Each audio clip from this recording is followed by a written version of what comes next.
சென்னையில் 81% petrol, diesel மற்றும் சமையல் எரிவாயு விநியோக மையங்கள் செயல்படுவதாக இந்தியன் ஆயில் நிறுவனம் விளக்கம் அளித்துள்ளது. எரிபொருள் தடையின்றி கிடைக்கும் விநியோகஸ்தர்களின் முகவரிகள் இந்தியன் ஆயில் இணையதளத்தில் இடம்பெற்றுள்ளதாகவும் அந்நிறுவனம் வெளியிட்டுள்ள செய்திக்குறிப்பில் கூறியுள்ளது. வெள்ளத்தால் பாதிக்கப்பட்ட விநியோக மையங்களில் நீரை வெளியேற்ற முழுவீச்சில் பணிகள் நடப்பதாகவும் அதில் கூறப்பட்டுள்ளது.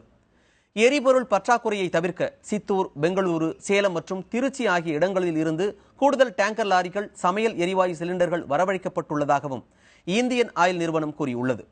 எனவே பெட்ரோல், டீசல், சமையல் எரிவாயு ஆகியவை தட்டுப்பாடின்றி கிடைக்கும் என்பதால் அச்சத்தில் அவற்றை அதிக அளவில் வாங்குவதை சென்னை மக்கள் தவிர்க்க வேண்டும் என்றும் இந்தியன் ஆயில் நிறுவனம் கேட்டுக் கொண்டுள்ளது.